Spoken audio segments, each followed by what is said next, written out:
সকাল, সকাল আপনাদের ভাইয়া বলল, "বাইরে চলে আসো। এখান থেকে কিছু হলুদ গাছ উঠাবো।" এজন্য আমি চলে গিয়েছিলাম। আসলে কিছুদিন আগে এক আন্টি হচ্ছে গিয়ে আমাদের কিছু হলুদ বাড়ি থেকে এনে দিয়েছিল। আর আমরা সেটা দিয়ে গাছ লাগিয়েছিলাম। এটা হচ্ছে আপনাদের ভাইয়াদের অফিস। সেই অফিসের পিছনেই হচ্ছে গিয়ে এই গাছগুলো লাগিয়েছে। ও বিভিন্ন ধরনের শাকসবজি এবং ফলের গাছ লাগায় এই জায়গাতে। আর এদিকে দেখলাম আমার শাশুড়ি মাও এসে বসে আছে। সেও বলল যে, "হ্যাঁ, হলুদ গাছগুলো তুলো।"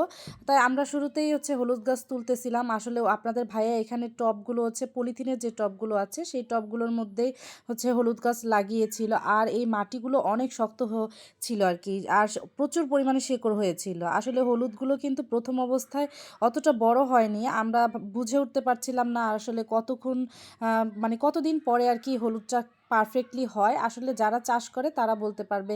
যেহেতু নতুন সেহেতু বলতে পারিনি। আর প্রথম দিকে হচ্ছে আমরা সবগুলো টব উঠাইনি, অল্প কিছু উঠিয়েছিলাম। আর এদিকে দেখলাম হচ্ছে আমার লেবু গাছের ফুল এসে গিয়েছে। আর এদিকে হচ্ছে এই যে যেই বম্বাই মরিচগুলো দেখতেছেন, এই বম্বাই মরিচগুলো আপনার ভাইয়া লাগিয়েছে। আর প্রচুর পরিমাণে বম্বাই মরিচ হয়েছে মাশাআল্লাহ। আর এই বম্বাই মরিচগুলো বাসায় নিয়ে খেয়েছি, অনেক ঝাল।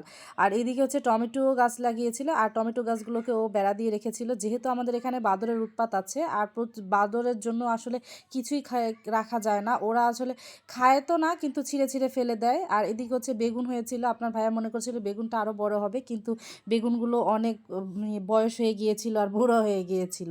আর এদিকে হচ্ছে হলুদটাও কিছুটা উঠিয়ে নিয়েছিল। আর হলুদগুলো কিন্তু প্রথমে ভেবেছিলাম অল্প হবে হলুদ, আর মাসাল্লাহ কিন্তু ভালোই হলুদ হয়েছে। আর এই হলুদগুলো হচ্ছে আপনার ভাইয়া ছাদে এখানে পানি দিয়ে ওয়াশ করে নিয়েছিল, বলছিল বাসায় গেলে আসলে তোমার ময়লা হয়ে যাবে, কিছুটা এখান থেকে আমি ওয়াশ করে দিই। আর এদিকে হলুদগুলো ওয়াশ করে নিয়ে নিলাম।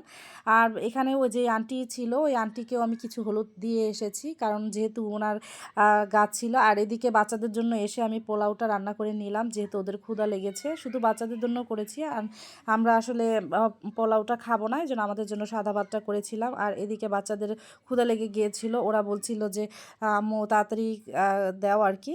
আর এদিকে ওদেরকে খাইয়ে দিচ্ছিলাম। আসলে আমি যদি একটু হাত দিয়ে না খাওয়াই দিই তাহলে একটু প্রবলেম করে, তাই ভাবলাম যে আজকে একটু দেরি হয়ে গিয়েছে, আজকে আর ওদের সমস্যা করব না, আজকে আমি নিজেই খাইয়ে দিই।